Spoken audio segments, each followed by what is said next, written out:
안녕하세요. 안녕하세요. 예, 반갑습니다. 저를 먼저 좀 소개를 해드려야지, 제가 그렇게 드리는 말씀이 조금 아무래도 소통이 좀 되지 않을까 싶은 생각이 있습니다. 그래서 사회 보시는 형제님께서 저를 이제 동대문교회 형제 이렇게 소개를 하셨는데, 그거는 이제 최근이고요. 제가 개척을 한 것이 한 3년 반 정도 됐습니다. 그런데 저는 1982년도에 예수 그리스도를 개인의 왕과 또 구세주로 이렇게 믿게 되었습니다. 그리고 88년도에 이제 그 선교 훈련을 갔어요. 그래서 3년 정도 이렇게 그 해외 선교단체에서 부족 선교 훈련을 받았습니다. 그래서 이제 졸업을 하고 92년도 1월 달에 태국으로 선교를 가서 정확하게 만으로 파송 날짜하고 은퇴한 날짜가 똑같아서 만으로 제가 말씀을 드리면 26년 동안 태국에서 선교 활동을 하고 2018년도 1월 달에 은퇴를 정식으로 하고 그 후에 3년 정도 이제 순회 선교사를 했습니다. 제가 그 속했던 그 한국의 서울 북부교회인데, 거기에서 은퇴를 해도 후임 선교사가 정착을 좀 잘 할 때까지 이렇게 순회를 하면서 선교를 좀 도와주면 어떻겠느냐, 이런 의견이 있으셔서 3년 정도를 제가 순회 선교를 하고 2021년도 2월 달에 이제 지금의 동대문교회를 개척을 해서 3년 반 정도 동대문교회와 함께 하고 있습니다. 그리고 제가 하고 있는 사역은 한국에서는 이제 청년 사역을 하고 있어요.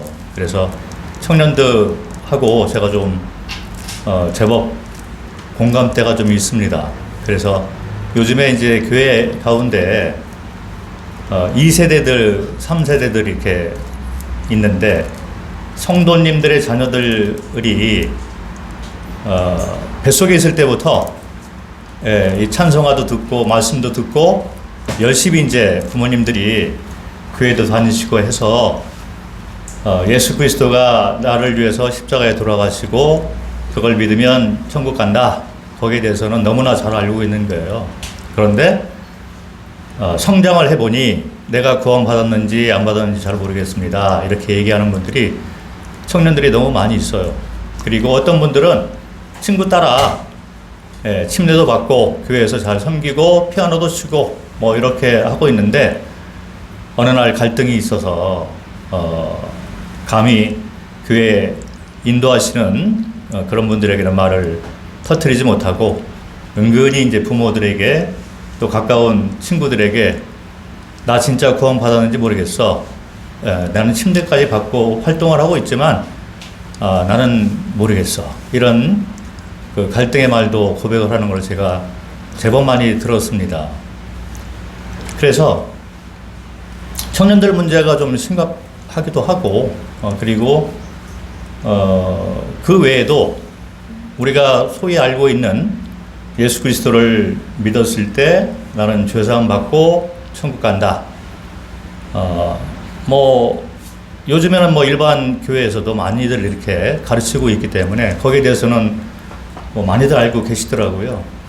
그런데 삶의 어떤 모습을 보면 내가 구원받은 자인지 안 받은 자인지 확실치가 않고, 그래서 침례를 받고 침례 동기들이 있는데 동기들이 교회에 잘 안 보이는 거예요.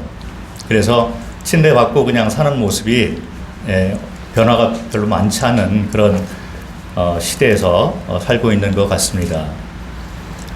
무엇이 문제일까, 이런 고민들도 많이 하고, 교회적으로 이제 앞에서 목회하시는 분들 뿐만 아니라 청년들 담당하시는 그런 분들도 많은 고민들을 하고 있어요. 그리고 학생까지 내려가고, 그래서 학생부 맡고 있는 분들도 많이 고민을 하고,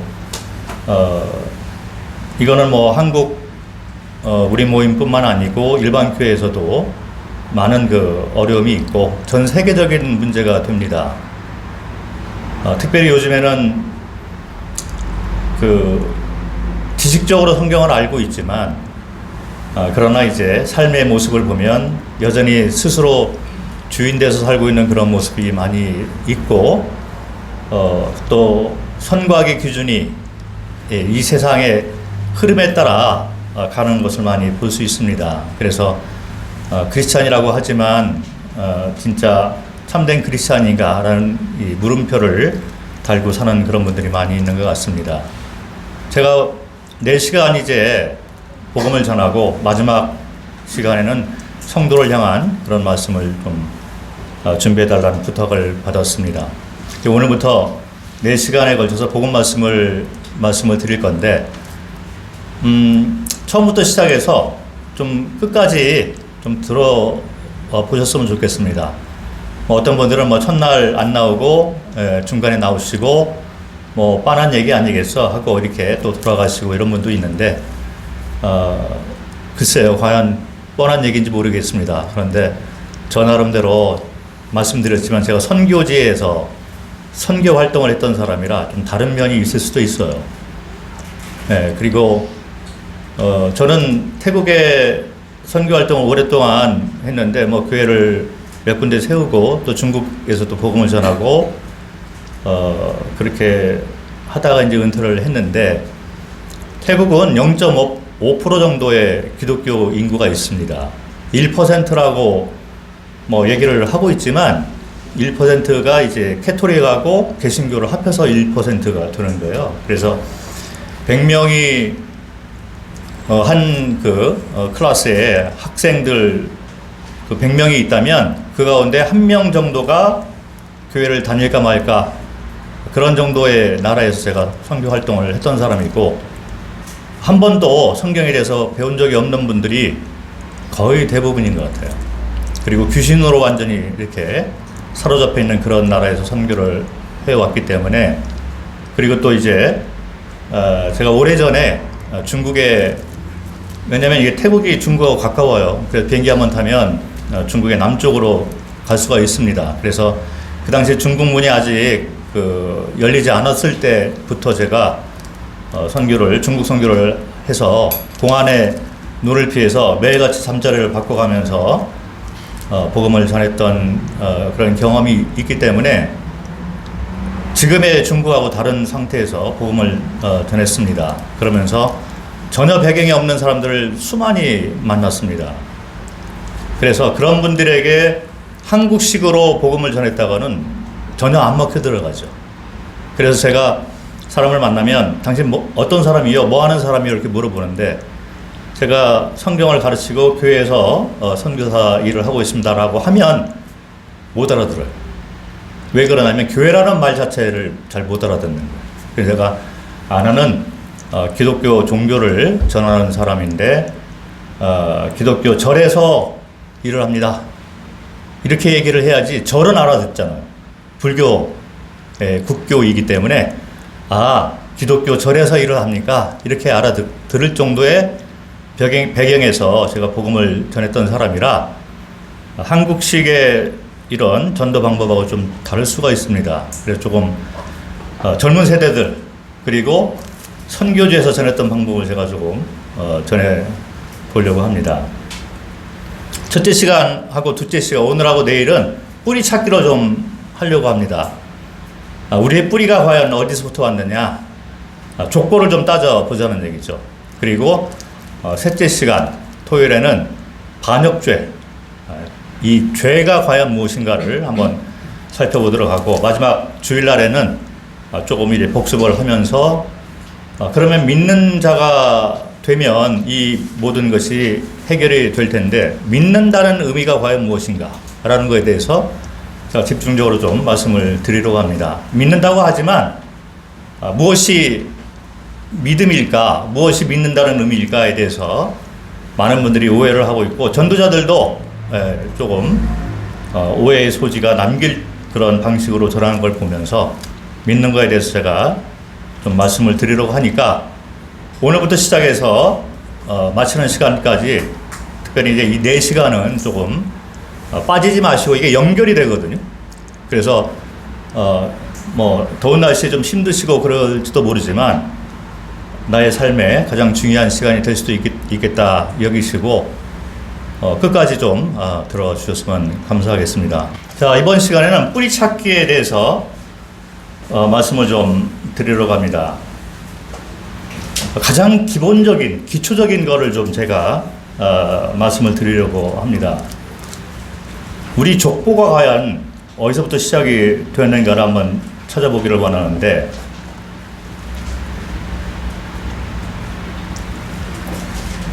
자, 먼저 생각을 좀 해봐야 될 것이 뭐냐면 이 세상에 종교가 많이 있어요. 그래서 뭐 이슬람 같은 경우는 뭐 역사를 아시는 분들은 아시겠지만 AD 한 610년 정도 그 근방에서 이렇게 시작을 해서 조금씩 이렇게 정착을 해가서 지금의 이슬람이라는 종교가 되었습니다. 제가 불교 나라에서 이제 생활을 오랫동안 했는데 불교가 불력을 사용하고 있어요. 그래서 2568년 올해가 그렇게 되는데, 그 말은 불교가 뭐 인디아에서 이제 시작을 했습니다. 그래서 2568년 정도의 역사를 가지고 있는 종교다, 이렇게 이해를 하시면 될 것 같고, 그 외에도 뭐 힌두교라든지 토속 종교, 기독교도 하나의 종교를 이렇게 알고 계신 분들이 많이 있습니다. 무교를 가지고 있는 종교도 있습니다. 나는 종교라는 것이 없어 라는 종교를 믿고 있는 분이 계시는 거예요. 그래서 뭐 본인은 뭐 무교다라고 주장을 하고 있지만, 그 말은 나는 종교를 안 믿는 종교를 믿고 있어, 이런 얘기가 되는 거예요. 자, 그래서 종교의 이 특성이 뭐냐면 사람이 만들었습니다. 각자의 생각과 그리고 이제 그 시초가 이렇게 있는 거죠. 그 역사를 보면 토속 종교 이런 데도 다 사람이 먼저 있었다는 거예요. 그래서 종교의 이 특성은 사람들이 만들었습니다. 사람으로부터 이 종교라는 것이 왔는데, 자, 이번 4시간 동안 우리가 다루어야 될 것이 뭐냐면, 그러면 사람은 어디에서부터 왔을까라는 문제를 찾아보자는 거죠. 그래서 지금 우리가 믿고 있는 이 기독교라는 종교가 아닌가 이렇게 생각을 하시겠지만, 종교라고 믿으셔도 일단은 시작할 때 뭐 그렇게 배경을 가지고 있기 때문에 뭐 어쩔 수가 없지만, 종교는 사람들로부터 왔는데 사람이 과연 어디서부터 왔느냐, 이걸 한번 생각을 해 보셨으면 좋겠습니다. 그래서 나는 기독교 집안에서 태어났어. 그래서 이 기독교라는 종교를 믿고 있는데, 자, 이걸 다 떠나서 그럼 나는 부모가 있고 이 부모의 또 부모가 있습니다. 그래서 할아버지가 있고 그 위로 쭉 이렇게 올라가면 뿌리가 있을 건데 이 뿌리가 과연 어디에서부터 왔을까? 자, 이것은 종교하고는 관계가 없는 나의 뿌리에 관한 질문이 되는 것입니다. 그래서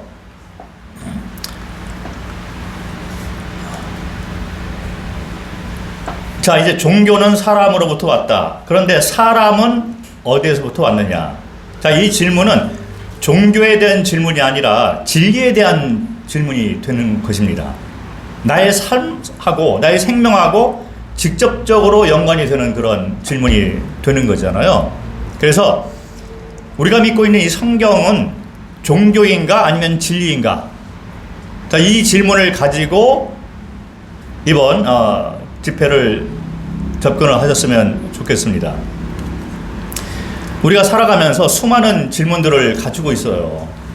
어떤 분들은 뭐 해답을 가지고 있는 분도 있지만, 많은 분들이 안타깝게도 질문은 있지만 해답을 찾지 못하고 세상을 떠나는 그런 분들이 많이 있습니다. 일상생활을 하면서 우리가 던지는 질문들은 가장 이 기초적인 질문들이 많이 있습니다. 인간은 어디에서부터 왔으며 어디로 가나? 자, 이거는 종교하고는 관계없는 거예요. 이런 질문들을 가지고 해답을 찾다가 못 찾으면서 이제 종교를 만들기 시작합니다.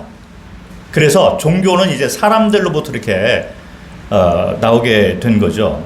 그러나 종교를 가지고 이런 어디서부터 왔으며 어디로 가나에 대한 확실한 증거를 가지고 해답을 얻기는 불가능하다라고 제가 나중에 설명을 드리겠지만 어쨌든 그렇습니다.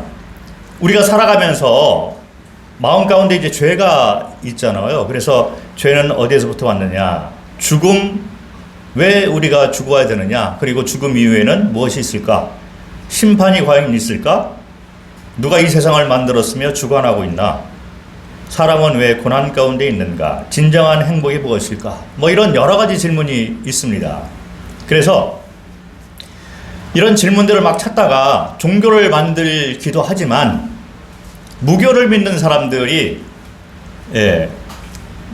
백년 전에, 한 150년 전에 새로운 이제 그 하나의 설을 만들었습니다. 그것이 바로 우리가 믿고 있는 진화론이 되죠. 자, 이 진화론이라는 것은 사실은 1859년도에 책으로 정리가 되었는데 찰스 다윈이라는 분이 이제 종의 기원 뭐 아시겠지만 이 책을 통해서 이제 처음으로 이야기를 하게 된 것이 바로 진화론이 되는 거예요. 그래서 사실은 한 1500년 아니요 150년 정도 이런 정도의 역사를 가지고 있는데 지금은 뭐 전 세계적으로 다 이 진화론을 이렇게 따르고 있고 뭐 학교에서도 그렇게 가르치니까 우리가 이것을 많이 이렇게 따르고 있는 그런 형편인 것 같습니다. 그런데 다른 어떤 종교보다도 진화론을 믿느냐 아니면 반대로 창조를 믿느냐 이 두 가지로 이렇게 나누는 것 같아요. 그래서 진화냐 아니면 창조냐 여기에 대한 우리가 고민을 좀 해 보셨으면 좋겠습니다. 제가 이 컴퓨터를 설명을 할 때 지금 사용하고 있는 이 컴퓨터가 우연히 만들어졌어. 이거를 뭐 어떤 분들은 회사에서 만들었고 뭐 회사에서 내가 사왔어 이렇게 말을 하고 있는데 말도 안 되는 얘기다. 어떻게 이것이 이렇게 그 만든 자가 있고 회사에서 이거를 판매를 하느냐 말이 안 된다. 이거는 우연히 만들어졌고 시간이 많이 지남에 따라 가지고 스스로 모여서 컴퓨터가 되었어. 자, 이렇게 얘기를 한다면 안 믿을 거예요. 그런데 진화론은 그런 식의 어떤 접근 방법이 되는 것입니다. 이 컴퓨터를 설명할 때 아무것도 없었는데 시간이 오래 지나다 보니까 어느 날 흙이 이렇게 모이더니 그 흙이 조금씩 이제 뭉치게 되면서 그것이 유리가 되었어. 그러면서 유리가 점점 발달돼 가지고 매끈매끈하게 되더니 또 다른 쪽에서 흙이 또 나와 가지고 이런 나사들이 모이기 시작을 하면서 이 나사와 이 유리와 이 쇳덩어리들이 점점 이제 만들어지기 시작하면서 이것이 세월이 오래 지나면서 진화가 되어 가지고 모이더니 결국에는 컴퓨터가 되고 또 진화가 되어 가지고 이제 인터넷을 사용하게 되었어. 자, 이렇게 얘기를 하면 아무도 안 믿는다는 거예요. 우리가 2층 건물에 이렇게 살고 있는데 이 건물도 마찬가지야. 처음에 아무것도 없더니 이제 세월이 오래 지나다 보니까 흙들이 모여가지고 벽돌 한 장이 되었어. 그런데 우연히 또 다른 쪽에서 벽돌이 이렇게 하나 만들어지더니 이 벽돌이 벽돌 위에 올라가더라. 우연히 진화가 되어서. 그러더니 또 다른 벽돌이 모여서 점점 쌓여지더니 결국은 1층이 되었어. 그리고 점점 진화가 되더니 2층이 되었어. 앞으로 이 건물은 몇 층까지 진화가 될지 몰라. 그러면서 거기서 끝나는 것이 아니라 안에 인테리어도 점점 발전이 되더니 아름다운 건물이 되었어. 더 아름답게 될 거야. 라고 얘기를 하면 아무도 안 믿는다는 거죠. 자, 그런데 진화론을 우리가 생각을 하면 자연 법칙은 뭐냐면 반대 현상이 되는 거예요. 이 건물을 우리가 잘 만들어 놨어도 돌보지를 않으면 이 건물은 파손이 되게 됩니다. 그래서 흙으로 돌아가는 현상이 있는 거예요. 잘 돌보고 점점 인테리어도 가꾸고 이렇게 해야지 이게 점점 아름답게 발전이 되는 것이지 만들어 놓고 돌보지 않으면 다 없어지게 되는 것입니다. 그런데 진화론은 반대로 얘기하고 있어요. 네, 처음에는 어떤 뭐 조그만 물질이 이렇게 있더니 그것이 점점 발달하더니 결국에는 날아다니기도 하고 걸어다니기도 하고 물속을 헤엄치기도 하는 쪽으로 진화가 되고 있어. 사람은 점점 진화가 돼. 우리가 그거 믿고 있잖아요. 자, 그런데 저도 사실은 여기 오면서도 마찬가지로 제가 뒤에도 눈이 좀 있었으면 좋겠어요. 네, 혹시 나를 누가 뒤에서 공격하는 것이 아닐까? 뒤에 차가 오는 것이 아닐까? 제가 이 손이 두 개 있는데 손도 좀 여러 개가 있어서 뒤에도 손도 있고 마음대로 좀 이렇게 하려고 하다 보니 점점 진화가 되어서 손도 몇 개를 가지고 있는 분이 있다면 제가 진화론을 좀 믿을 것 같아요. 눈도 여기저기 생겨가지고 내가 자꾸 보려고 하다 보니 눈도 2개가 아니라 점점 많이 생겼다. 그래서 저 사람은 지금 진화가 되고 있어요 라고 하면 좀 믿을 것 같은데 그런 사람이 없다는 거죠.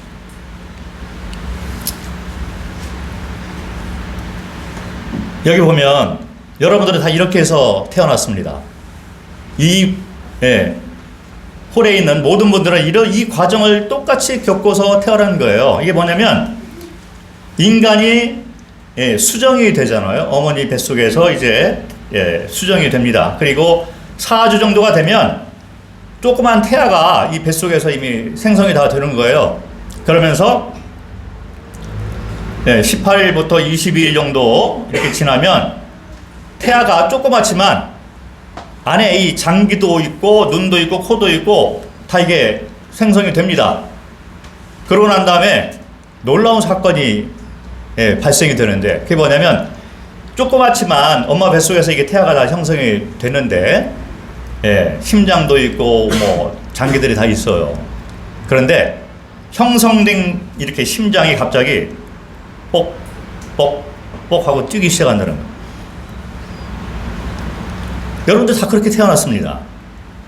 이 과정을 다 똑같이 겪고서 때가 되어서 이 땅에 태어나게 된 거예요. 자, 그런데 이거를 진화로 이렇게 우리가 설명을 하고 그렇게 가르치고 있습니다. 그렇게 또 믿고 있다는 거예요. 창조주가 없다. 나는 스스로 만들어졌어. 진화가 되었어. 라고 믿고 있다는 것입니다.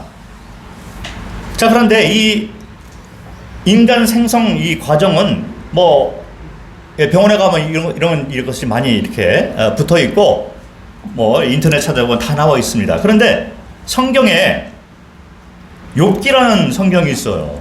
욥기는 3000년 전에 기록이 되어 있는 책이 됩니다. 그런데 3000년이라고 하니까 좀 이게 실감이 안 나잖아요. 우리나라 역사를 보면 뭐 고조선보다도 훨씬 더 오래전 얘기가 됩니다. 그래서 고조선 때 뭐 이런 걸 썼어라고 뭐 조금 이렇게 얘기를 하면 에이 진짜 그럴까 이렇게 생각을 하시는 분들이 있는데 더 오래전에 욥기라는 책이 써진 거예요. 3000년이라는 역사를 가지고 있기 때문에. 그런데 이 욥기 10장 10절부터 12절을 보면 이런 말이 써 있습니다. 주께서 나를 젖과 같이 쏟으셨으며 엉긴 젖처럼 엉기게 하지 아니하셨나이까? 피부와 살을 내게 입히시며 뼈와 힘줄로 나를 엮으시고 생명과 은혜를 내게 주시고 나를 보살피심으로 내 영을 지키셨나이다. 자, 그런데 이 절차가 놀랍게도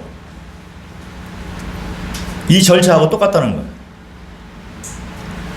자, 이 지금의 과학으로 볼 때 우리가 이 인간 생성 과정을 증명을 하고 이렇게 사진도 찍어서 붙여놓고 가르치고 있습니다. 다 이렇게 믿고 우리가 다 이렇게 태어난 거예요. 그런데 성경에는 3000년 전에 이 과정을 다 그대로 적어 놨다는 것입니다. 과학적으로 이렇게 성경이 다 증명을 해 놓은 거예요. 자, 주께서 나를 젖과 같이 쏟으셨다. 이건 뭐냐면 남자와 여자가 부부관계를 하면 정자와 난자가 젖처럼 이렇게 쏟아져서 만나게 됐다는 얘기예요. 그리고 이 정자와 난자가 엉긴 젖처럼 엉기게 되어서 태아가 엄마 뱃속에서 정착이 되게 된다는 얘기를 하고 있는 것입니다. 그래서 태아가 이제 정착이 되면 그 가운데 이제 점점 이렇게 커가면서 한 부분이 피부와 살로 된다는 거예요. 그리고 또 다른 부분은 뼈와 힘줄이 돼서 점점 딱딱해져서 뼈는 뼈, 힘줄은 힘줄, 피부는 피부, 살은 살처럼 이렇게 다 생성이 된다는 얘기를 하고 있는 것입니다. 단계별로 이게 생성이 되는데 그게 아까 봤듯이 한 4주 정도 이렇게 지나면 이 안에 엄마 뱃속에서 이 태아가 다 장기도 있고 눈도 있고 코도 있고 다 된다는 거예요. 그런데 한 4주 정도 되면 생명과 은혜를 내게 주시고 내 영을 지켰다. 영을 불어넣어 줬다는 거예요. 생명을 불어넣어 줬기 때문에 생성된 그 장기 가운데 심장이 갑자기 뛰기 시작합니다. 뻑뻑뻑 뛰기 시작하는 거예요. 그 여러분들의 심장이 지금도 뛰고 있다는 얘기는 생명이 어디서부터 왔는지 모르지만 생명을 부여받고 여러분들은 지금 숨을 쉬고 있고 여러분들 몸 한 가운데에서 심장이 지금 뛰고 있다는 얘기가 되는 거예요. 자, 그럼에도 불구하고 여러분들은 나는 우연히 만들어졌어. 시간이 오래 지나다 보니 모든 사람은 이런 과정을 겪으면서 다 똑같이 태어났어. 우연이야, 진화야. 이렇게 말을 하고 있다는 것입니다. 그리고 학교는 그걸 가르치고 있고 그걸 또 믿고 있고 이렇게 하고 있다는 거죠. 심장이 한번 뛰기 시작하고 죽을 때까지 심장은 멈추지 않습니다. 심장이 멈추면 사망했습니다. 이렇게 얘기를 하는 거예요. 제가 세 번째 시간에 말씀을 드리겠지만 자, 그러면 심장이 멈춘다는 것이 무엇일까? 영이 생명이 들어와가지고 심장이 뛰기 시작했는데 심장이 멈추면 영이 다시 돌아가게 돼 있어요. 어디로 돌아가느냐? 왔던 대로 돌아가겠죠. 그래서 돌아가셨습니다. 얘기를 하는 거거든요. 자, 그러면 생명이 없는 이 심장, 몸 덩어리는 흙으로 돌아간다. 이렇게 얘기를 합니다. 그런데 왔던 이 영, 이 생명은 어디로 갈까? 거기에 대한 고민이 있어야 되는 거예요. 해답이 있어야 되는 것입니다. 자, 이게 뭐죠? 계란이에요, 계란. 계란인데, 여기 뭐 주부, 구단도 계시고, 살림을 잘 하시는 자매님들이, 교회 와서 이제 특성도 잘 하시고, 감동적인 찬양도 하시고 그러는데, 집안일을 할 때 계란을 사서 냉장고에 보관을 하는데, 냉장고에 계란을 보관하는 방법이 어떻게 되죠? 이 계란을 보면 조금 이렇게 그 평평한 부분이 있고 반대쪽은 좀 뾰족하잖아요. 자, 이거를 이렇게 세워 넣게 되는 거예요. 뭐 그냥 대충 집어넣었다. 그거는 남자분들이 하는 거고. 그래서 깨지고, 좀, 욕도 먹고 그렇습니다. 그런데 계란을 잘 보관하는 방법은 뭘까요? 뾰족한 부분이 밑으로 갈까요? 위로 갈까요? 위로 간다고 하시는 분들이 계십니다. 밑으로 가야 돼요. 안 그러면 욕먹어요. 이게 뾰족한 부분이 밑으로 가게 놔야 되는 거예요. 왜 그러냐면 안에 보면 이렇게 되어 있기 때문에 제가 좀 설명을 드리려고 하는데 계란을 보면 뾰족한 부분이 있고 조금 평평한 부분이 있잖아요. 근데 평평한 부분에 안을 들여다보면 공간이 있습니다. 거기에 산소가 들어가 있는 거예요. 그래서 병아리가 이 계란 안에 딱 이렇게 생성이 되는데 이 병아리가 점점 크게 됩니다. 3주 동안 이 계란을 이 암탉이 품고 있는 거예요. 그래서 부화가 되기까지는 3주가 걸리는데 안에서 이제 이 병아리가 점점 커가잖아요.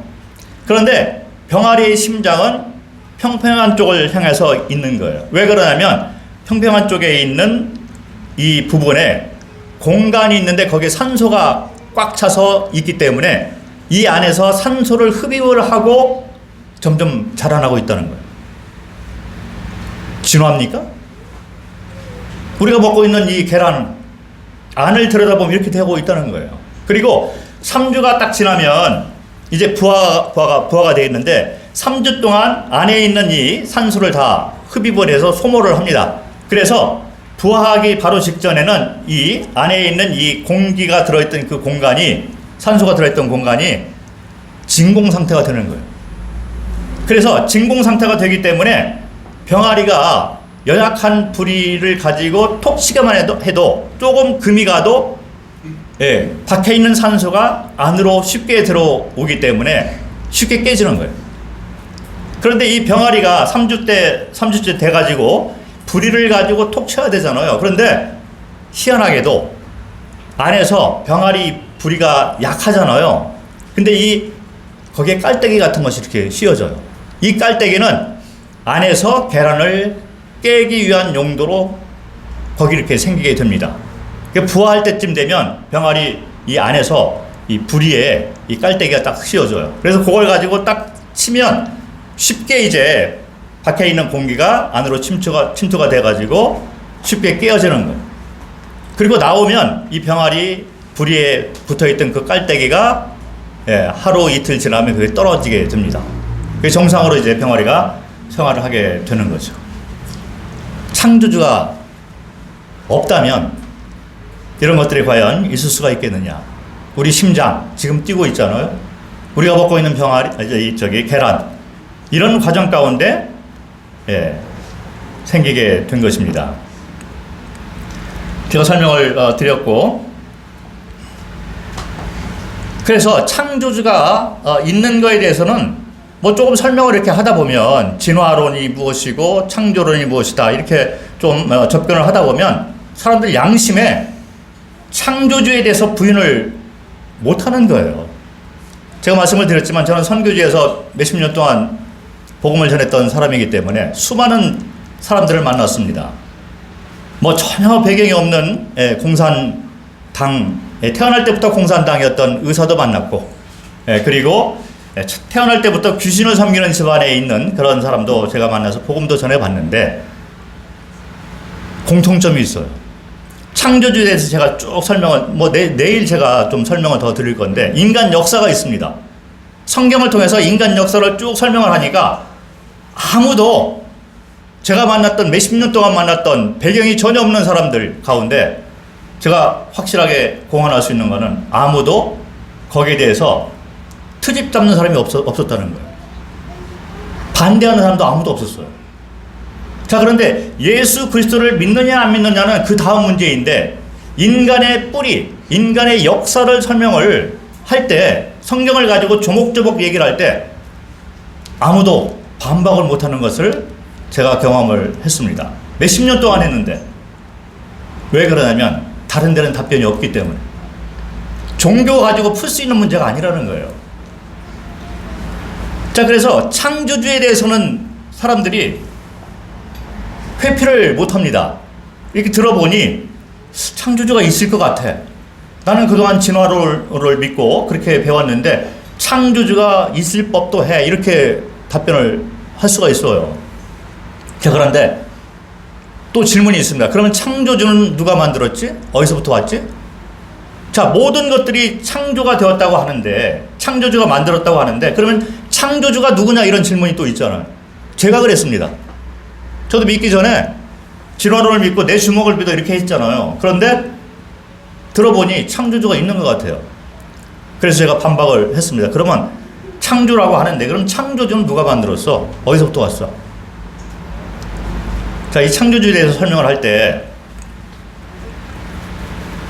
여기 이제 뭐 제가 좀 설명을 했는데, 뭐 태어날 때부터 이제 눈이 안 보이는 그런 분이 다른 분들은 이렇게 만왕병도 가지고 이렇게 우주를 관찰을 하고, 요즘 과학이 많이 발달됐기 때문에 이 우주에는 수많은 별들이 있어. 그리고 태양만 해도 지구보다 125만 배나 크다 증명이 됐어. 그리고 은하계의 별들이 수천억 개가 되고, 이러한 은하계가 수천억 개가 또 있어. 뭐 이렇게 설명을 하면 태어날 때부터 이제 눈이 이제 안 보이시기 때문에 한 번도 본 적이 없는 거예요. 자, 그래서 나는 못 믿겠어 라고 얘기를 해도 실제로 이런 별들은 있는 것입니다. 제가 이 해와 달, 이 비율을 가지고 좀 설명을 드리기를 원하는데, 해와 달이 이 세상을 바라보면서 설명을 서로 하는 거예요. 해는 낮에만 있잖아요. 그래서 달에게 설명을 할 때, 달아, 이 세상은 닫고 사람들이 열심히 일들을 하고 시끌시끌하고 이게 이 세상이야. 자기가 본 것만 얘기를 할 수 있잖아요. 그런데 달이 가만히 들어보니까 이해가 안 되는 거예요. 내가 본 세계는 그게 아니야. 어둡고 사람들은 잠잠하고 잠을 자고 있고 그것이 이 세상이야. 그래서 해가 들을 때는 또 이해가 안 되잖아요. 그래서 해와 달이 논쟁을 하고 있는데 바람이 지나가면서 어리석은 해와 달아, 이 세상은 낮과 밤으로 되어 있어. 그래서 바람은 낮에도 불고 밤에도 불기 때문에 설명을 이렇게 하는 거죠. 크리스찬들의 삶의 모습은 바로 이와 같은 바람의 모습이다. 이렇게 생각을 할 수가 있을 것 같습니다. 보이는 것이 다가 아니라는 거죠. 죽음이 있고 그 죽음 후에는 과연 무엇이 있을까? 여기에 대한 답변을 가지고 사는 사람들, 보이는 것뿐만 아니라 보이지 않는 것까지 보고 살아가는 사람들이 크리스찬들이 아닌가 이렇게 생각을 합니다. 아무튼 창조주가 어디서부터 왔느냐 여기에 대한 답변을 해야 되는데 제가 선교 훈련을 가기 전에 88년도 호주로 제가 선교 훈련을 갔습니다. 그 당시 한국 사람들이 해외 여행을 할 수 있었을 때가 아니었어요. 88년도가 올림픽이 있었잖아요. 서울 올림픽이. 제가 서울 올림픽을 호주에서 선교 훈련 받으면서 봤어요. 그래서 그 당시는 해외에 나가서 공부를 하거나 또 주재원 이런 분들 외에는 한국 사람들이 여권 자체가 안 나왔습니다. 젊은 세대들은 이해를 못 하는데 그런 시대가 있었어? 라떼는 그랬습니다. 그런데 제가 그럼에도 불구하고 해외를 자유롭게 배낭 여행을 했던 사람이에요. 왜 그러냐면 그 당시 지금은 인천공항이 있습니다. 근데 그 당시는 김포공항밖에 없었잖아요. 나 때는 그랬습니다. 그래서 제가 김포공항에서 일을 했던 사람이거든요. 외국 항공사에서 제가 근무를 했어요. 이 선교 가기 전에. 그래서 그 당시 일주일 5일 근무? 꿈의 직장이었죠. 그래서 제가 싱가포르 항공에서 몇 년 동안 근무를 하고 선교에 대한 희망을 갖고 이제 선교에 대해서 배우기 위해서 공짜 비행기를 타고 다니면서 이제 선교를 공부했던 그런 경험이 있는데 제가 했던 일이 뭐냐면 화물 쪽 총책임자였어요. 그래서 이제 그 비행기를 이렇게 생각을 해보면 위쪽은 승객들이 다 타고 있습니다. 몇백 명이 타잖아요. 근데 밑에를 보면 배기지하고 그 다음에 카고가 있어요. 화물들이 꽉 차는 거예요. 그 컨테이너에다 다 싣고 이렇게 해서 이제 오늘은 이 몇백 톤의 이렇게 화물들이 이제 이 비행기에 실어져 가지고 싱가포르를 거쳐서 전 세계로 이렇게 연결이 되어 나가는 거예요. 그래서 제가 오늘 나가는 그런 화물을 이제 오더를 받습니다. 그래서 오늘은 이런 물건들이 공항에 도착을 해서 이 화물들을 제가 이제 설명을 이렇게 오더를 내리는 거예요. 그래서 이 화물은 컨테이너 어디에 싣고 이걸 다 작성을 해서 이 노역하시는 분들에게 딱 이렇게 명령을 내립니다. 그러면 이제 이분들이 다 거기에 맞춰서 물건을 다 싣는 거예요. 그러고 난 다음에 다 이제 적재를 다 마치고 배기지까지 다 마친 다음에 비행기가 뜨기 전에 제가 해야 될 일이 뭐냐면 이 한 A4 용지에 포맷이 있어요. 폼이 딱 있어가지고 어떤 이게 물건이 어디에 실려 있다, 몇 톤이 실려 있다 이거에 대해서 쫙 이렇게 나열을 하게 되어 있습니다. 그래서 그거를 다 작성을 한 후에 이 용지를 비행기 기장한테 갖다 줘야 돼요. 문 닫히기 전에. 그러면 화물과 배기지와 승객과 또 이 관제탑에서 그날의 이 바람의 이 방향, 온도 이런 걸 다 종합을 해가지고 기장의 컴퓨터에 딱 집어넣으면 그날 이 비행기가 얼마나 이 날개를 얼마나 정도의 각도로 이렇게 피고 접고 이것이 잡히는 거예요. 그래서 이 비행기가 뜰 때 어떤 때는 느긋하게 뜨기도 하고 어떤 때는 급한 경사로 이렇게 뜨기도 하잖아요. 이런 것이 다 이제 연관이 되는 것입니다. 그래서 제가 그 일을 계속 했어요. 그래서 제가 이제 총책임자 입장에 있었기 때문에 요거를 전달을 하고 그 다음에 이제 기장이 거기서 딱 해서 이제 활주로 이렇게 비행기가 나갑니다. 그러면 저는 멀쩡한 채 이렇게 앉아가지고 비행기가 잘 뜨는 것까지 제가 보는 것이 제 책임이었어요. 왜 그러냐면 비행기가 뜨기 전까지는 제 책임, 비행기가 공중에 딱 떴다 하면 기장 책임, 저쪽으로 딱 도착했다면 그쪽 스테이션에 스태프들이 이제 책임을 져야 되는 거예요. 그래서 제가 이 비행기가 잘 뜨는가 못 뜨는가를 잘 보고 떴다 그러면 제가 사무실에 와가지고 저쪽으로 이제 정보를 이렇게 보냅니다. 거기까지 하는 것이 제 매일의 임무였습니다. 그런데 매일같이 보는 비행기가 제 눈앞에서 뜬다는 거예요. 지금도 저는 이해를 못하죠. 전문가들은 이해를 할 것입니다. 그런데 이 비행기에 승객이 몇백 명이 타고 있고 카고가 엄청난 이게 자동차도 싣고 뭐 별거 다 실어요. 큰 뭐 이런 그 기계 덩어리 이런 것도 싣고. 근데 그 많은 화물들을 다 싣고 승객들을 다 싣고 이 비행기가 내 눈앞에서 공중으로 떠서 날아가고 있다는 거예요. 매일같이 제가 그걸 봤는데 매일같이 제가 참 희한한 일이네 감탄을 하고 제가 들어왔습니다. 지금도 이해를 못하는데 그러나 비행기는 지금도 날아가고 있잖아요. 우리가 이해를 못할 수가 있어요. 이 하나님이 어떤 분이시냐면 성경에 뭐라고 소개를 하냐면 나는 스스로 있는 자다 이렇게 설명을 하고 있어요. I am who I am 이렇게 설명을 하고 있는 거예요. 그런데 이게 무슨 얘기냐면 여기에 특별한 의미가 있습니다. 뭐냐면 시제가 현재 시대가 되어 있는 거예요. 그래서 나는 스스로 있는 자다 이 말 가운데 우리가 초점을 맞춰서 생각을 해볼 것이 뭐냐면 항상 현재 시제로 존재하시는 분이라는 것입니다. 자, 인간은 과거가 있고 현재가 있고 미래가 있는 거예요. 그래서 이 시간의 제한 가운데서 살아가고 있습니다. 그래서 나이가 먹고 이제 때가 되면 세상을 떠나고 이렇게 되는 거죠. 그런데 하나님께서는 시간의 제한이 없고 공간의 제한을 받지 않는 분으로 성경에서 나오고 있다는 것입니다. 쉽게 말씀을 드리면 차원 자체가 우리하고 너무나 차이가 많이 난다는 것입니다. 그래서 이와 같은 너무 많은 차이를 가지고 있는데 우리가 가지고 있는 이 능력, 이 머리를 가지고 이거를 이해를 하고 다 이해를 해서 내가 믿겠다? 불가능하죠. 왜냐하면 창조주는 스스로 있는 자다 설명을 하면서 성경을 볼 때 우리에게는 창세기가 과거로 이렇게 돼 있잖아요. 근데 창조주께서는 창세기를 쓸 때 현대 시점에서 그걸 바라보고 썼다는 것입니다. 요한계시록은 우리가 볼 때는 미래의 사건을 얘기를 하고 있는데 예언도 있으니까. 그런데 요한계시록은 창조주 입장에서는 현재 시점에서 그걸 보고 그대로 써 나갔다는 얘기가 되는 거예요. 그래서 이렇게 인간의 능력과 창조주의 능력은 뭐 잘 아시겠지만 너무나 많은 차이가 있습니다.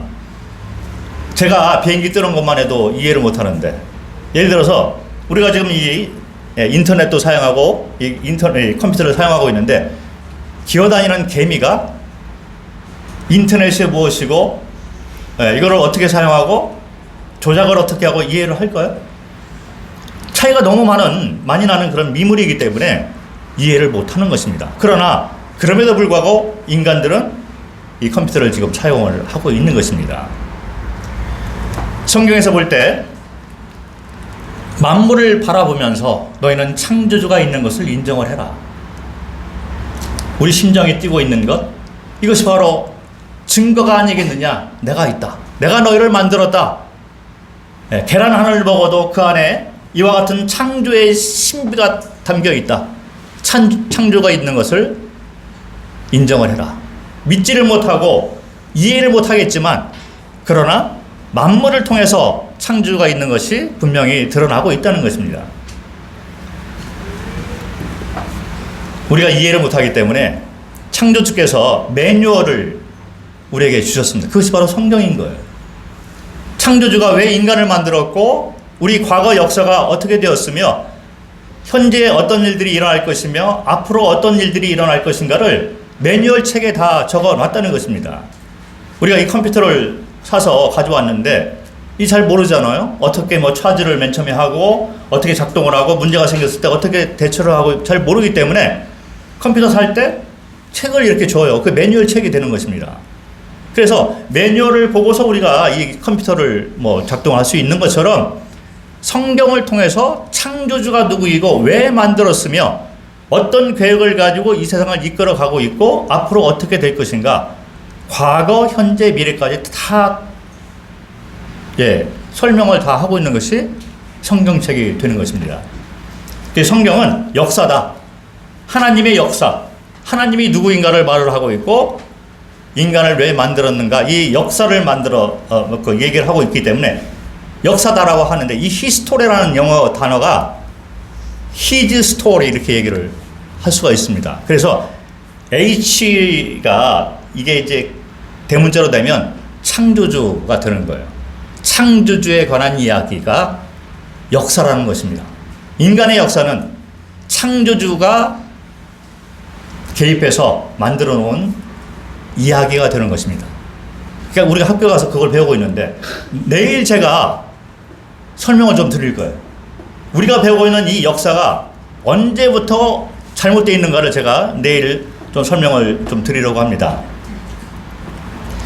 성경은 나는 스스로 있는 자다. 이 창조주의 이름부터 시작을 해서 역사적인 사실, 과거, 그리고 이제 예언, 현재, 미래 이런 것들을 다 이야기를 하고 있습니다. 그래서 성경을 보면 뭐 구약이 39권으로 되어 있고 신약이 27권, 합해서 66권, 3구 27, 66권. 외울 필요는 없는데 어쨌든 그렇습니다. 그래서 구약과 신약으로 나눠져 있고 내일 제가 이것이 왜 이렇게 나눠졌는가를 내일 제가 좀 설명을 드리려고 합니다. 40여 명의 저자가 이 성경을 기록을 했는데 1600년 전에 걸쳐서 기록을 했다는 거예요. 1600년이면 엄청난 시대 차이가 있습니다. 그럼에도 불구하고 똑같은 얘기를 하고 있어요. 창조주에 관한 이야기, 인간 타락, 죄, 사망, 천국, 지옥, 인간 역사, 심판 이런 거에 대해서 설명을 다 해 놓고 있습니다. 이제부터 성경을 피기 시작을 하는데 창세기 1장 1절을 딱 펴보면 태초에 하나님이 천지를 창조하시니라 이렇게 나와 있잖아요. 그래서 이것을 믿으면 성경을 딱 펴서 처음 나오는 이 성경 구절 태초에 하나님이 천지를 창조했다 이걸 믿으면 사실은 그 뒤에 나와 있는 성경 모든 내용들을 다 믿을 수가 있는데 요거 자체가 믿기 힘들잖아요. 그리고 이거를 믿어도 내가 그 다음에 나오는 내용은 어떤 건 내가 믿을 수 있어도 내가 다른 것도 못 믿겠어. 부분적으로 내가 믿고 부분적으로 내가 못 믿겠어. 뭐 이런 분도 계십니다. 그런데 교회를 다니는 분들 가운데 또 전도자가 설명을 잘 못하시는 부분들이 제법 있는 것 같아요. 그 가운데 우리가 좀 확실한 답변을 알고 이렇게 하나님을 믿기를 원하는 그런 주제가 있습니다. 그게 뭐냐면 첫 번째로 인간 창조 목적. 자, 하나님이 인간을 왜 만들었을까? 궁금하죠? 그래서 교회 가서 물어보면 교회에서 가르치는 것이 하나님의 영광을 위해서 만들었다. 그런데 구도자들 입장에서는 하나님 영광을 위해서 왜 나를 만들어? 하나님이 부족하신 분인가? 완벽하다며. 이해가 안 되는 거예요. 젊은이들에게 복음 메시지를 전하려고 하는데 젊은이들이 이런 질문을 하는 거예요. 하나님이 왜 나를 만들었어요? 왜 선악과를 만들었습니까? 다 아시잖아요. 이걸 따먹을 거 다 아시고, 그럼에도 불구하고 경고를 또 해. 그런데 따먹을 걸 알아. 그리고 따먹으면 넌 지옥 가. 이게 하나님인가요? 이해가 안 되는 거예요. 그 젊은이들이 이런 질문을 하는데 교회에서는 그냥 믿으면 돼. 그리고 선악과를 만든 이유는 이러이러해. 그런데 이게 마음에 와닿지가 않습니다. 젊은이들이 마음에 와닿지 않으면 믿기 힘들어하는 세대가 된 거예요. 우리 세대하고 다른 것 같습니다. 자, 그런데 인간 창조 목적에 대해서 질문들이 많이 있어요. 왜 하나님이 인간을 만들었습니까? 안 만들어도 되는데 하나님 영광을 위해서 만들었어? 뭐 찬양을 드리기 위해서 만들었어? 감사하도록 만들었어? 그건 하나님 입장이고, 그럼 나는 뭐야? 뭐 이해가 안 되잖아요. 왜 만들었는가에 대해서는 성경에 나와 있는 성경 구절을 가지고 풀어야 될 것 같습니다. 성경에 보면 하나님이 자기 형상, 곧 하나님의 형상대로 사람을 창조하시되 남자와 여자를 창조하시고, 이렇게 나와 있어요. 창세기 1장 27절에 나와 있는 얘기인데, 그래서 우리가 나는 남자, 저분은 여자, 이렇게 용어를 똑같이 사용하고 있는 거예요. 성경에 나와 있는 이야기대로. 그런데 하나님의 형상대로 사람을 창조하셨다. 자, 이 말이 무슨 얘기일까? 하나님의 형상? 하나님이 그러면 우리처럼 몸을 가지고 있나? 뭐 어떤 분이 유튜브를 이렇게 보니까 뭐 하나님의 형상에 대해서 설명을 하는데, 어떤 분들은 하나님의 형상에 따라 인간을 만들었다고 하니까 하나님이 마치 우리처럼 귀가 있고 손이 있고 뭐 콧구멍도 있고 뭐 이렇게 생각하시는 분이 있는데, 그게 아니다, 이렇게 설명을 하시더라고요. 하나님은 몸이 없으시잖아요. 그렇잖아요. 영이시다, 이렇게 하니까. 그런데 하나님의 형상 따라 우리를 만들었다, 이게 무슨 말일까? 제가 성경 전체를 생각을 해보면서 이 답변을 조금 생각을 해봤습니다. 하나님의 형상을 생각을 해보면 성경 전체에서 말을 하고 있는 두 가지 속성이 있어요. 그게 뭐냐면, 하나님은 시작도 없고 끝도 없으신 영원하신 분이잖아요. 그래서 영생을 하시는 분인 거예요. 그리고 생명의 모든 근원이 되시는 분이 되는 것입니다. 그래서 인간을 만드실 때 하나님의 속성을 따라, 이 형상에 따라 만들었다는 것은 하나님이 가지고 있는 특성을 따라서 만들었다는 거죠. 그게 속성인데, 하나님을 어떤 분으로 이렇게 성경은 설명을 하고 있냐면 두 가지 특성을 얘기를 하는데, 이 첫 번째가 뭐냐면 영생을 가지신 분이 되는 것이죠. 그 두 번째는 의로우신 분, 거룩하신 분이다. 그래서 하나님께서 거룩하시고 그리고 영원히 사시는 분으로 성경 전체에서 말을 하고 있습니다. 이 복음의 핵심은 뭐냐면 바로 여기에 초점이 맞춰져 있는 거예요. 우리가 구원받았어. 예수 그리스도를 내가 믿고 그럼 내가 구원받았습니다. 이 얘기는 뭐냐면 내가 영원한 생명을 갖고 하나님께서 나를 의롭다 여기셨다고 하잖아요. 내가 이제 거룩한 자가 되었어. 하나님처럼 회복이 되었어. 이 얘기가 되는 거예요. 복음은 하나님처럼 하나님 속성을 우리가 가지게 되는 것이 구원받은 자의 속성이 되는 것입니다. 하나님이 가지고 계신 특성 가운데 영생이 있고 거룩이 있습니다. 성경 전체에서 창세기부터 계시록까지 이 두 가지 속성을 얘기를 하고 있어요. 그래서 하나님의 형상에 따라 인간을 만들었는데, 창조 때부터 인간은 영원한 이 영생을 갖도록 만들어진 것입니다. 그리고 하나님처럼 우리는 거룩한 자로서 만들어진 것이죠. 그래서 하나님이 우리에게 원하시는 이건 뭐냐면 거룩한 영생을 누리도록 만드셨다는 거예요. 하나님처럼. 그래서 거룩한 영생을 피조물이 가지게 된다? 이건 복이 되는 거예요. 나는 복음성 가운데 그런 찬송이 있습니다. 당신은 사랑받기 위해서 태어난 사람. 그렇죠? 당신은 사랑받기 위해서 태어난 사람. 이 세상 모든 사람들은 하나님의 형상에 따라 만들어졌다는 거예요. 하나님께서 가지고 계신 속성에 따라 인간들은 창조가 되었는데, 그것은 하나님이 가지고 계신 거룩한 영생이 됩니다. 그래서 모든 사람들은 복을 받도록 창조가 되어진 것입니다. 이 세상 사람들은 다 귀중한 자가 되어 있는 거예요. 창조 때부터 그렇게 계획을 가지고 우리를 만드셨습니다. 자, 그런데 여기서 끝나는 것이 아니라 하나님의 형상에 따라 인간을 만들었다는 이 말을 우리가 살펴보면 하나님의 형상 가운데 삼위일체가 있습니다. 그래서 삼위일체는 언제부터 나올까? 신약에 나올까? 그렇지 않아요. 창세기를 딱 펴면 창세기 1장부터 1장 1절부터 나오고 있습니다. 1장 1절을 딱 보면 태초에 하나님이 천지를 창조하시니라. 하나님이 나오잖아요. 두 번째는 땅이 혼돈하고 공허하며 흑암이 깊음 위에 있고 하나님의 영은 수면 위에 운행하시니라. 성령을 얘기를 하고 있어요. 그리고 3절에 보니까 하나님이 이르시되 말씀이 있습니다. 그런데 요한복음 1장 14절을 보니까 말씀이 육신이 되어 우리 가운데 거하심에 예수 그리스도를 얘기를 하고 있는 거죠. 그래서 창세기, 이 성경 처음 나오는 창세기 1장 1절부터 보면 삼위일체가 딱 나오는 걸 볼 수 있어요. 그래서 우리가 사람을 만들자. 그래서 우리라는 단어가 나오기 시작을 하는 거예요. 삼위가 한 분이 되는 거죠.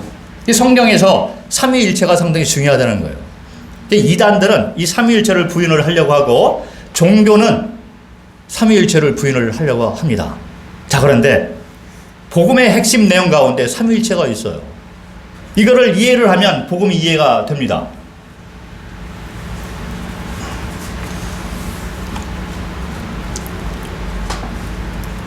자, 인간은 삼위일체의 속성을 가지고 창조가 되었습니다. 이게 달라요. 자, 이제 성경을 제가 다 여기 PPT에 못 적어놨기 때문에 성경을 잠깐 한번 보도록 하겠습니다. 창세기 1장을 한번 보겠습니다. 창세기 1장에 나와 있는 하나님에 대한 명칭하고 창세기 2장부터 나와 있는 하나님의 명칭이 다르게 나와 있는 거 혹시 아시나요?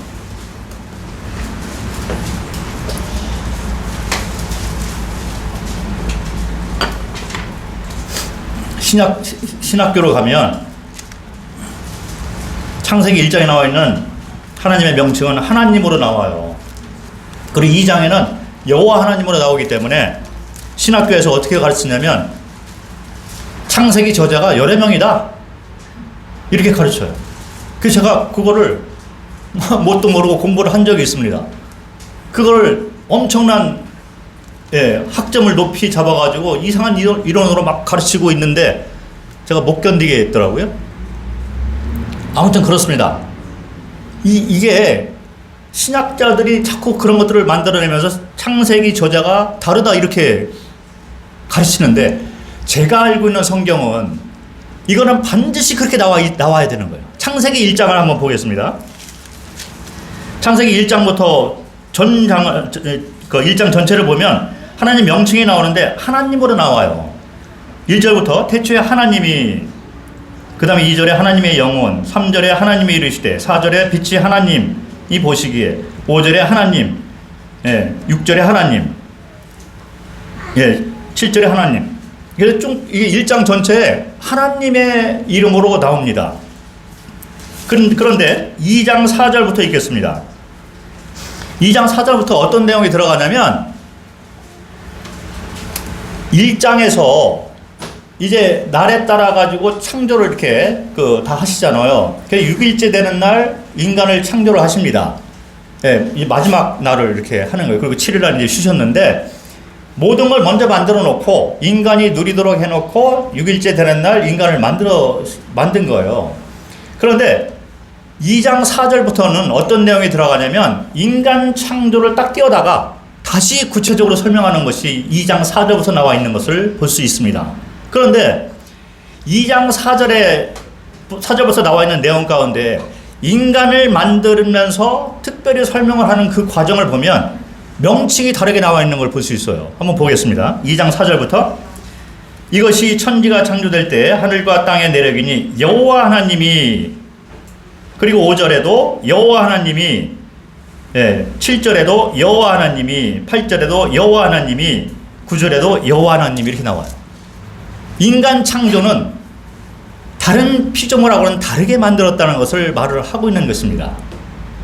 여호와 하나님으로 이렇게 나오는 걸 볼 수 있어요. 그런데 이것이 타락 전까지 딱 그게 구별이 딱 돼서 나와요. 그래서 창세기 3장까지를 자세히 살펴보면 이 명칭이 확실하게 구분이 되어서 사용된 걸 볼 수 있습니다.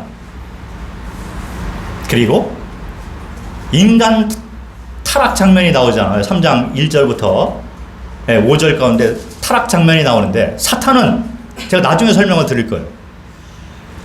아마 내일이나 모레 이렇게 설명을 드릴 건데 인간을 유혹하는 그 장면을 보면 명칭을 가지고 유혹하는 장면이 나와 있습니다. 교회에서 그런 것들을 자세히 이렇게 가르치고 있는 그런 현실인데 성경을 바라보면 명칭이 다르게 나와 있는 걸 볼 수 있어요. 그런데 타락한 후부터는 이것이 막 섞여 나오는 걸 볼 수 있습니다.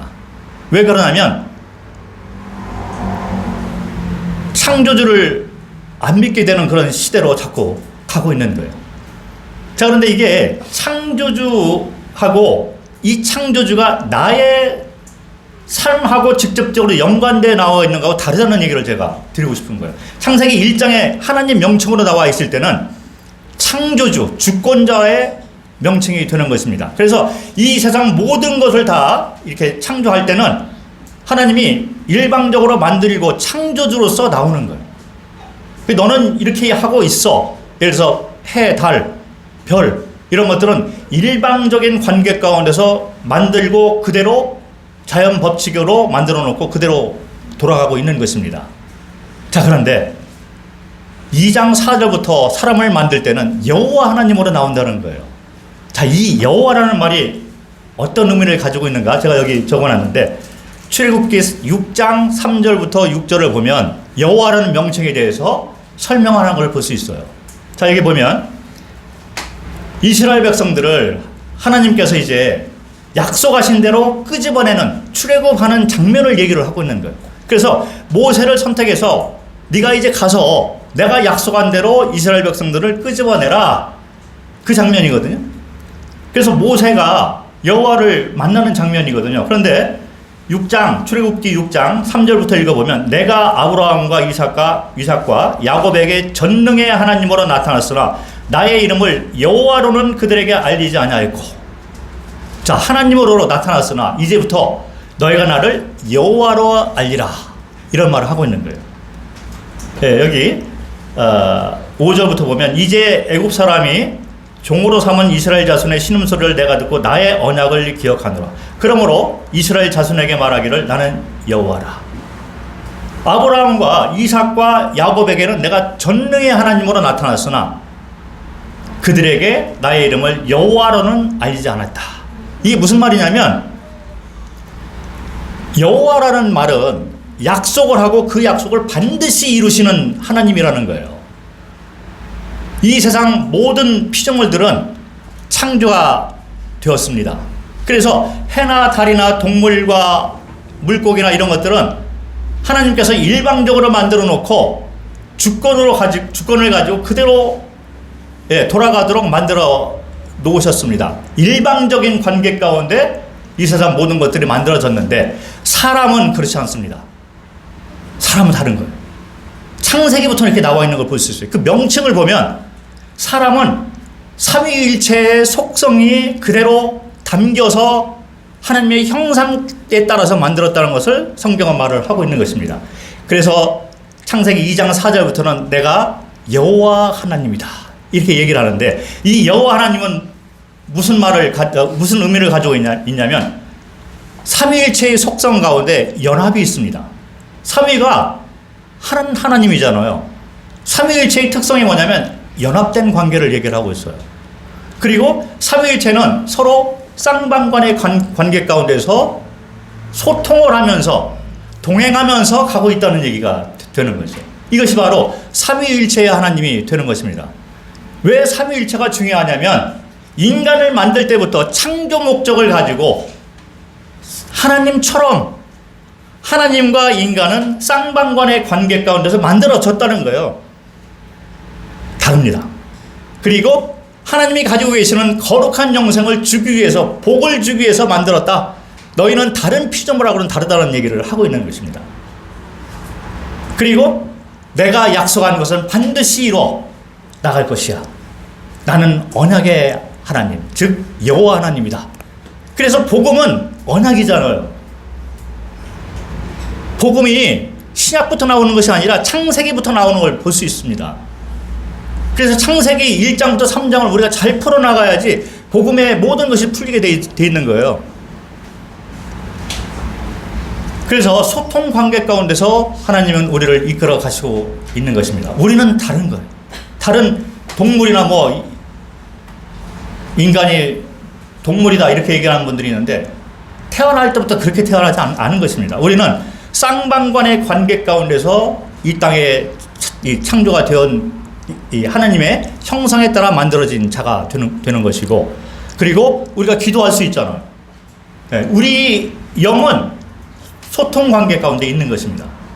모든 사람들은 하나님과 더불어 소통할 수 있는 특권이 있는 거예요. 그리고 동행의 관계가 있습니다. 하나님과 연합된 관계로 우리가 창조가 그렇게 된 거예요. 복음은 뭐냐면 깨어진 이 관계를 회복을 하는 것이 복음이 되고 구원이 되는 것입니다. 내가 이제 예수 그리스도를 믿고 나는 이제 천국 가, 그게 과연 복음의 다일까요? 그게 구원받은 자일까요? 구원받은 자라는 것은 하나님과의 관계가 연합된 관계로 회복이 된 자가 구원받은 자가 되는 거예요. 소통 관계가 다시 회복이 된 자, 그리고 성령이 우리 가운데 들어오셔서 언약 관계로 우리를 이끌고 우리와 소통하는 관계 가운데서 회복을 시킨 것이 바로 복음이고, 그렇게 회복된 자가 바로 구원받은 자가 되는 것입니다. 창세기 1장부터 이렇게 나오게 돼 있어요. 자, 그런데 또 하나의 질문이 있습니다. 왜 선악과를 만들었을까요? 이게 안 만들었으면 우리가 지옥도 안 가고 하나님이 뻔히 아시면서 왜 만들었을까요? 저는 성경을 보면서 선악과는 반드시 있어야 돼요. 이게 없으면 하나님과 우리 사이에 우리가 할 말이 없는 거예요. 자, 여기 보면 창세기 2장 8절에 보니까 에덴 동산이 나옵니다. 여호와 하나님이 동방의 에덴에 동산을 창설하시고 그 지으신 사람을 거기에 두시니라. 9절에 생명나무와 선악을 알게 하는 나무를 동산 중앙에 두셨는데, 그 뒤에 16절 17절에 보니까 여호와 하나님이 그 사람에게 명하여 이르시되 동산 각종 나무의 열매는 내가 임으로 먹되 선악을 알게 하는 나무의 열매는 먹지 말라. 내가 먹는 날에는 반드시 죽으리라 하시니라. 자, 여기 보면 에덴 동산이 있어요. 그리고 에덴 동산 중앙에 두 나무가 서 있습니다. 교회를 가서 우리가 많이 배우고 있는 것은 선악과를 우리가 많이 배우잖아요. 성경은 여기 나와 있듯이 두 나무를 얘기를 하고 있어요. 그래서 제가 책을 하나 썼는데 복음에 대한 책입니다. 책 내용이 복음 내용을 적었지만 책 제목은 두 나무예요. 복음은 두 나무입니다. 왜 이게 중요하냐면 생명나무는 말하고 있는 의미가 있어요. 그 말 그대로 생명나무잖아요. 하나님의 형상에 따라 너희를 만들었다. 하나님의 형상 가운데 영생이 있기 때문에 에덴 동산에 두 나무가 서 있어야만 되는 것입니다. 내가 너희를 만들었는데 만들 때부터 내가 창조 목적을 가지고 너희를 특별히 만들어서 삼위일체의 하나님의 속성을 따라 만들었는데 내가 너희에게 영생을 주기를 원해. 그게 생명나무의 의미가 되는 거예요. 그리고 또 하나는 선악을 알게 하는 나무를 만들었습니다. 선과 악의 기준은 내가 정해. 그런데 나는 거룩한 자야. 그래서 생명나무와 선악을 알게 하는 나무를 바라볼 때 이 아담과 하와가 중앙을 이렇게 보잖아요. 에덴 동산에서 이렇게 거닐게 되는데 이것이 중앙에 두 나무가 서 있는 그런 장면이 되는데, 어디를 가든지 간에 중앙을 바라볼 때마다 생명나무와 선악을 알게 하는 나무가 있는 거예요. 그러면서 아담과 하와는 하나님께서 나를 만드신 창조 목적으로 돌아가는 거예요. 하나님의 속성대로 나에게 영생을 주기를 원하시는 하나님, 그리고 나를 거룩하다 여기시는 하나님. 자, 그래서 찾지는 않겠지만 계시록 22장을 보면 천국 같은 그런 장면이 나옵니다. 천국에 들어가 있는 마지막 장면이잖아요. 그런데 요한계시록 22장을 보면 생명나무가 거기 또 있는 거예요. 제가 이걸 보면서 의문이 들었습니다. 아니, 우리가 천국에 가면 영생을 얻게 되었는데 왜 천국에 또 생명나무가 있을까? 왜 있을까요? 그게 거기 또 있어야 돼요.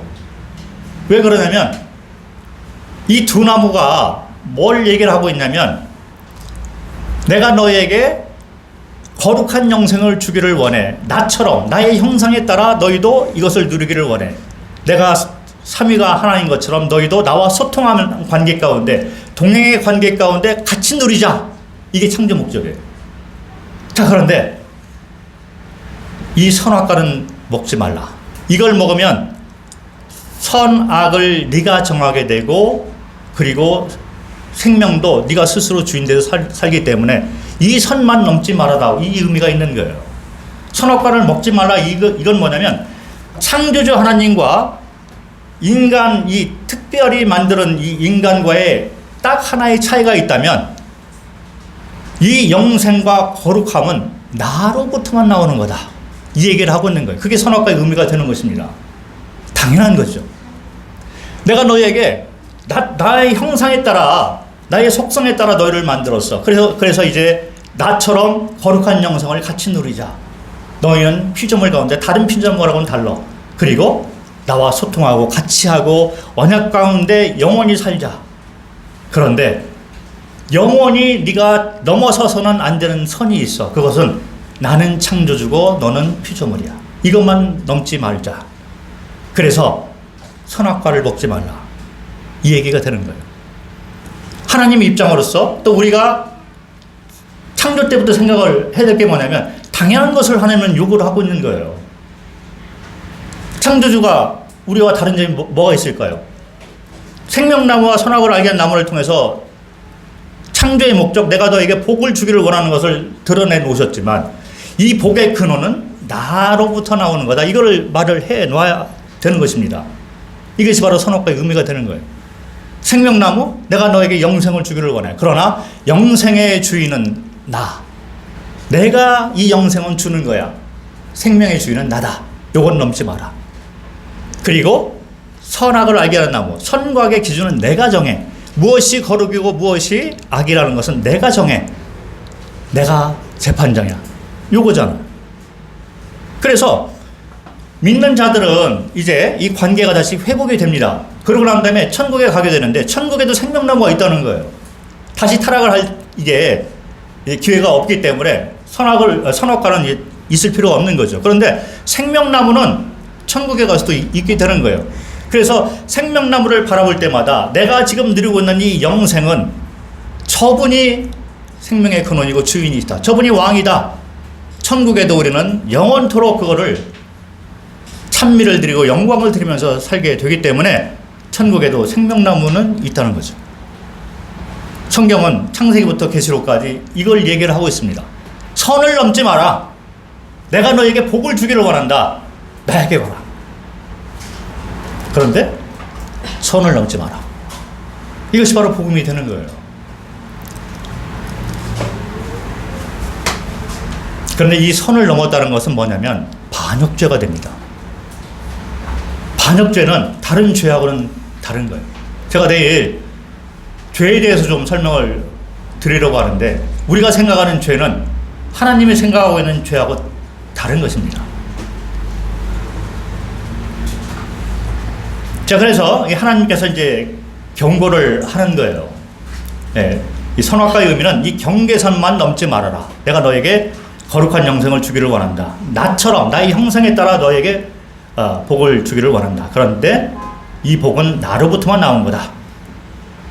자, 그런데 이 반역죄라는 것은 사람이 스스로 만든 것이 아니라 시작이 된 것이 아니라 이 반역죄의 시작은 사탄이 시작을 합니다. 성경에 사탄에 대해서 나오고 있는데 뭐 이사야서 14장 이런 데 보면 사탄을 말하는 것처럼 이렇게 비유적으로 설명해 놓은 것이 있어요. 사탄을 얘기를 하는데 이 사탄의 모습을 보면 뭐 아침의 아들 계명성, 그래서 하늘에서 이렇게 떨어진 그런 그 타락한 천사를 얘기를 하고 있는데 이 사탄이 뭐를 얘기를 하고 있냐면 내가 하늘에 올라 하나님의 뭇별 위에 내 자리를 높으리라. 그리고 밑에 보면 지극히 높은 이와 같아지리라. 내가 그 선을 넘겠다 이런 얘기예요. 그래서 뭐 내가 뭐 오늘 시간이 없기 때문에 내일 또 설명을 좀 더 드리려고 하는데 이 반역죄는 인간으로부터 시작이 된 게 아니라 사탄으로부터 시작이 됩니다. 자, 창조물들 가운데 자유의지를 가지고 창조된 물질이, 피조물들이 두 그룹이 있어요. 하나는 우리 인간들. 자유의지를 가지고 선택을 하도록 만들었습니다. 그래서 창조를 다 한 다음에 하나님께서 동물들을 데리고 와가지고 이름을 한번 적어라 하잖아요. 그 이름을 칩니다. 자유의지를 줬다는 얘기잖아요. 그런데 천사 그룹도 자유의지를 받고서 창조가 되었습니다. 그런데 천사들하고 인간하고 좀 다른 게 뭐냐면 천사들은 섬기도록 만들어진 거예요. 자유의지를 가지고 하나님을 섬기도록 창조가 되었고, 사람은 아까 말씀드린 것처럼 하나님의 형상에 따라 천사 그룹하고는 다르게 만들어졌습니다. 아주 유일한 피조물이 되는 거예요. 하나님처럼 동행하고 약속하고 같이 가고 이런 특별한 관계 가운데 우리를 만들었습니다. 그래서 사람은 반역죄를 먼저 시작한 것이 아니라 먼저 반역죄를 시작한 사탄으로부터 유혹을 당해서 반역죄를 지은 거예요. 우리는 유혹당한 자가 됩니다. 자, 그래서 반역죄라는 것은 생명나무와 선악을 알기라는 나무의 의미인 내가 생명의 왕과 주인, 그리고 선악의 기준은 내가 정한다. 내가 심판장이다. 이 선만 넘지 말라 했는데 선악과를 따먹고 그 선을 넘도록 했잖아요. 사탄이 유혹을 해서. 그래서 아담과 하와가 그 선을 넘었습니다. 이것이 바로 반역죄가 되는 거예요. 반역죄라는 것 상당히 중요한 얘기인데 제가 좀 잠깐 이게 설명을 드리고 마치도록 하겠습니다. 내일 또 이어가면 되는데 시간이 좀 지났는데, 우리가 지옥에 가는 이유가 뭐냐면 많은 분들이 오해를 하고 있어요. 내가 도덕적으로 문제가 있어. 내가 하나님의 기준에 못 미치는 삶을 살기 때문에 또 사람 간에 살면서 지은 죄들이 있잖아요. 내가 사람을 미워해, 살인을 해, 뭐 이런 것 때문에 내가 지옥 간다. 이렇게 생각을 하는 분들이 있는데, 성경에 보면 성경에서 말하는 지옥 가는 이유가 뭐냐면 반역죄예요. 반역죄는 뭐냐면 우리를 만드신 생명의 근원, 생명의 주인, 심판장 자리에 내가 앉아서 살고 있다는 거예요. 어떤 한 고을에 옛날로 돌아가서 사또 한 분이 계십니다. 근데 이 사또가 아주 존경을 받는 사또예요. 행정도 잘하고 정치를 잘해가지고 모든 분들이 다 이제 잘 따르는데, 이 사또가 어느 날 선포를 합니다. 자, 이제 이 나라의 왕은 나야. 그런데 사람들이 존경을 많이 하는데 왕의 입장에서 볼 때는 이 사또는 삼족을 멸해도 시원치 않은 반역죄를 지은 죄인이 되는 거예요. 자기가 열심히 살고 행동이 아주 좋아, 존경을 많이 받아. 그런데 결국은 나를 반역을 하네. 왕의 입장에서 보면 이 사또가 얼마나 착하고 얼마나 백성을 잘 다스리고 그거는 관계가 없어요. 왕에게 반역을 짓고 있다는 거죠. 인간이 왜 지옥에 가게 되냐면 반역죄 때문에 가는 거예요. 주인 자리에 자기가 앉아 살고 있기 때문에. 선과악의 기준을 자기가 정해서 살고 있는 거예요. 그래서 선과악의 기준도 시대에 따라 자꾸 변하고 있습니다. 요즘 뭐 동성연애 법으로 정당하다고 이렇게 말을 하려고 자꾸 바꾸고 있잖아요. 선과악의 기준을 자기가 정해서 살고 있는 거예요. 그래서 타락한 후에 사람들의 모습을 보면 다 자기가 주인 돼서 살고 있는 거예요. 자기가 심판장 돼서 살고 있는 거예요. 그래서 이 모습을 성경에 뭐라고 얘기를 하냐면 반역죄, 예레미야서 2장 13절을 보면 내가 내 백성에 두 가지 악을 행하나니 첫 번째는 생수의 근원대를 되는 나를 버린 것. 생명의 근원, 왕, 주인, 심판장인 여호와 하나님을 버렸다. 그리고 그 자리를 자기가 앉았다. 그리고 스스로 웅덩이를 팠다. 그거는 자기가 왕과 주인과 심판장 돼서 살아가고 있다. 이것이 너희의 죄다. 이렇게 얘기를 합니다. 그것이 바로 반역죄가 된다.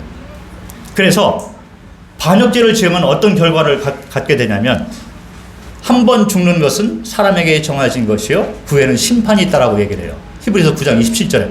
근데 이게 두 가지를 얘기를 합니다.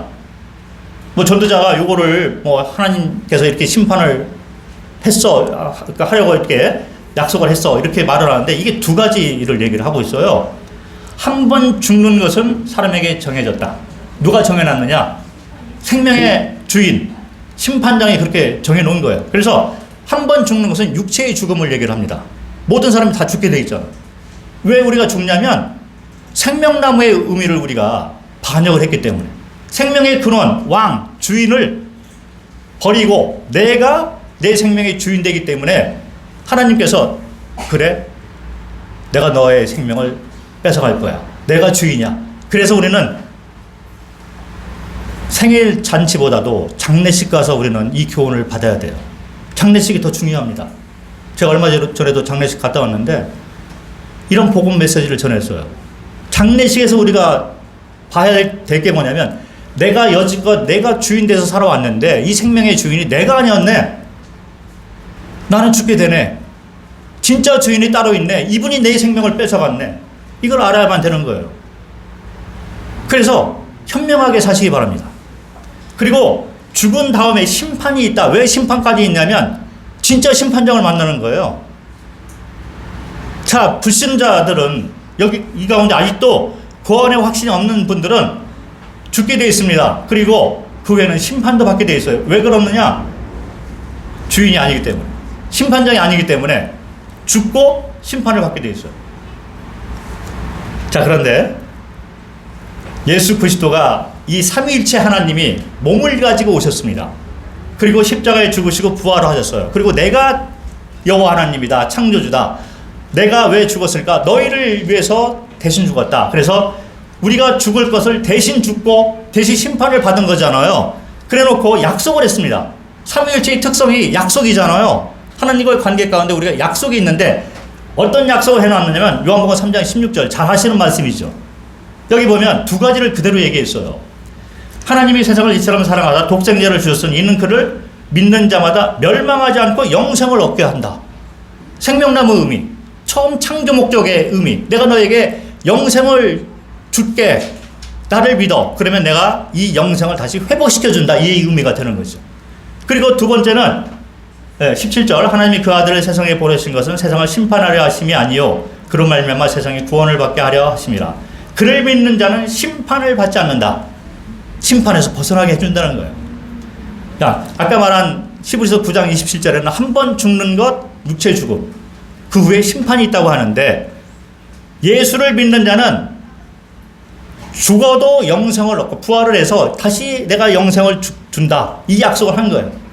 이게 복음 메시지가 됩니다. 원래 창조 목적으로 돌아가는 거예요. 영생을 받고 심판도 안 받게 심판장이 그렇게 용서를 해줬다는 얘기가 됩니다. 이게 복음이 되는 거죠. 그래서 우리가 구원받았어, 이거는 무슨 얘기냐면 원래의 창조 목적대로 회복이 됐다는 얘기가 되는 거예요. 원래 하나님은 우리에게 거룩한 영생을 주도록 우리를 만드신 것입니다. 그리고 함께 동행하고 소통하고 이렇게 우리를 이끌어 왔는데 반역을 했잖아요. 스스로 이제 주인 되고 심판장 되어 살았는데, 예수 그리스도께서 몸을 가지고 오셔서 대신 죽고 심판을 받았으니 이제 나를 믿으면 내가 너에게 원래의 창조 목적대로 영생도 주고 심판도 안 받게 회복을 시켜줄게. 이게 복음 메시지가 되는 것입니다. 그래서 우리는 생명의 근원, 왕, 주인, 재판장에게 돌아가야만 됩니다. 창조 목적인 거룩한 영생의 복을 회복하시는 그런 분들이 되시기를 바라겠습니다. 오늘 여기까지 하고 내일 또 이어가도록 하겠습니다. 감사합니다.